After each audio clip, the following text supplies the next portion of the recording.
नमस्कार, कसे आहात सगळे? तर मस्त मजेत असाल. आजच्या नवीन व्लॉगमध्ये मी पूनम तुमचं खूप सारं स्वागत. तर आज आहे आमच्या गावाकडचा दुसरा दिवस. तर आज आम्ही सकाळ सकाळी काजी भाजायला लागलो. तर ह्या थोड्या वाळलेल्या काजी अमोलने आधीच शोधून ठेवला होता. तर आम्ही सकाळी म्हटलं की पहिला आपण काजी भाजून घेऊ. तर मस्तपैकी चुलीत आम्ही त्या काजी भाजून घ्यायला लागलो आता.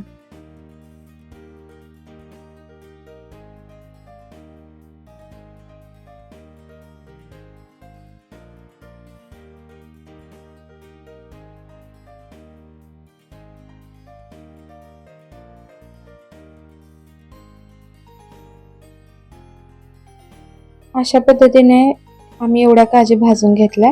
आता आम्ही त्या फोडून मग खाणार आहे सगळे मिळून. तर अशा पद्धतीने काय झालं होतं की अमोलने जरा जास्तच भाजला होता, त्यामुळे बऱ्यापैकी काजी जळल्याच होत्या, करपल्याच होत्या. तर आम्ही आता सगळे बसून थोड्याफार निघाल्या चांगल्या. मग आता आम्ही जितक्या निघाल्या त्या आम्ही खायला लागलो आता. तर चुलीत भाजलेल्या काजींना जी चव असते ते आपण जे विकत काजू आणतो त्याच्यापेक्षा एकदम भारी लागतात आणि वेगळीच टेस्ट येते ती. तुम्ही ट्राय केला असेल तर नक्की सांगा. तर मला खूप आवडतात भाजलेल्या काजी.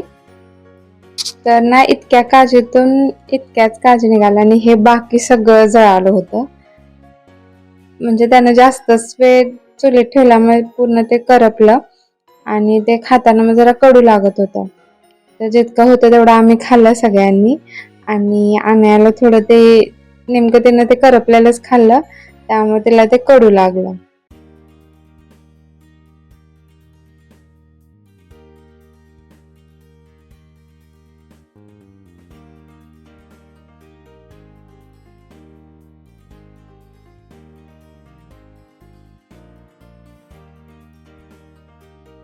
त्यानंतर अण्णांनी जांभळं आणली होती खायला. तर ही आपली देशी जांभळं छोटी असतात, ती चवीला खूप छान लागतात. त्यात मीठ टाकून खाल्लं ना खूप भारी लागतात, शुगरसाठी चांगले असतात. मग अण्णा इतके पिशवी भरून घेऊन आलेले शेतातून, तर आम्ही तेच खाईत बसलेलो.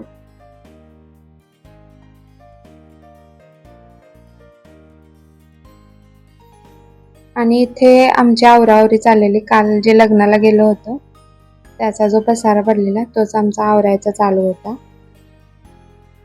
तितक्यात अण्णांना दूध घालायला जायचं होतं, वेळ झाला म्हणून ते गडबडीनं गेले.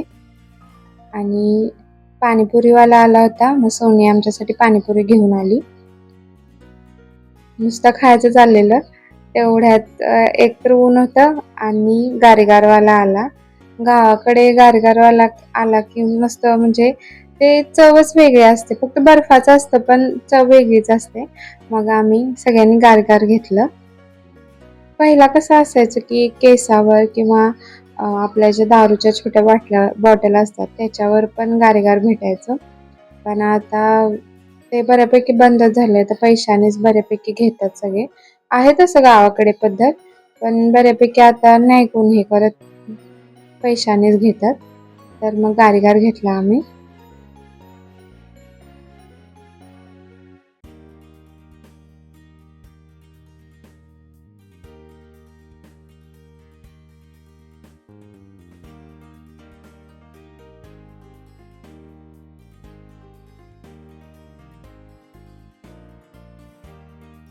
आणि आज नुसती ना गडबडच चाललेली. काय झालं, एकदमच पावसाचं वातावरण झालं.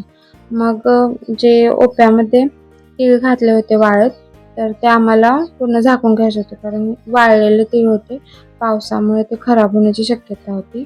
मग पटकन आम्ही सगळे मागे गेलो आणि मग आम्ही ते तीळ सगळे त्याच्यावरच ज्या दळीवर हातरले होते तेच कसे तरी फोल्ड करून आम्ही ते पूर्ण पॅक करून घेतले. तर यांनी पण मदत केली आम्हाला. आणि मी तर करत नव्हते, मी फक्त व्हिडिओच्या नादात होतो. मग मी म्हणजे व्हिडिओ बनवत बसलो.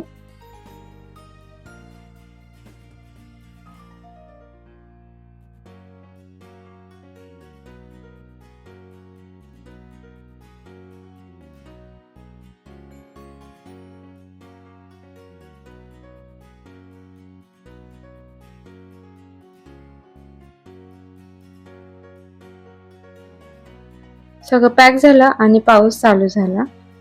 तर पाऊस पडल्यावर तर भारीच जास्त वाटत होतं, कारण मातीचा तो वास आणि मस्तच वाटलं. मग आण्याची गडबड चालू झाली की मला पाण्यामध्ये खेळायचं, पावसात भिजायचं. मग ती गेली भिजायला. भिजायचं राहिलं तर मातीतच खेळत बसलेली ती.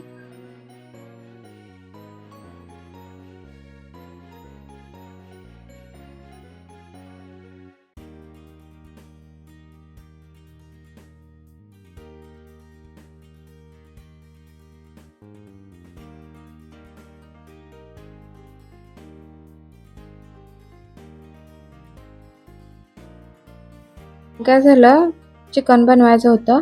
मग लाईट गेलेली, त्यामुळे मग सोनी आणि सायली एका शेजारी घरी मसाला वाटायला गेलेल्या.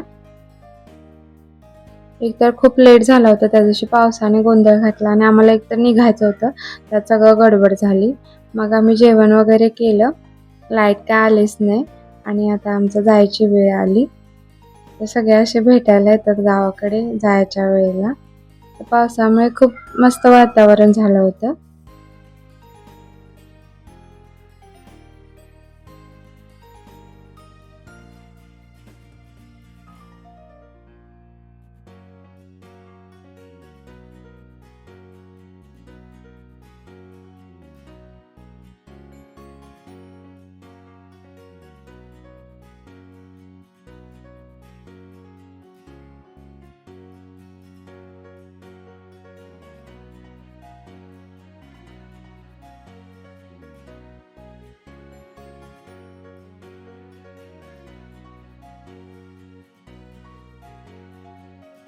तर हे होतं आमचं गाव आणि हा आता परतीचा रस्ता आमचा. तर गावाकडचं वातावरण, माणसं, ते खाणं पिणं एकदम वेगळीच, त्यात म्हणजे वेगळंच प्रेम, त्यात चव वेगळीच असते. तर असं काहीसं होतं हे माझं आजोळ. मी पुन्हा नेक्स्ट सुट्टीला नक्की जाईन, तेव्हा मी आणखी डिटेल काही काही व्हिडिओ बनवीन. तर हा व्लॉग तुम्हाला कसा वाटला नक्की सांगा. काळजी घ्या सगळे आणि माझं गावही कसं वाटलं नक्की सांगा. बाय.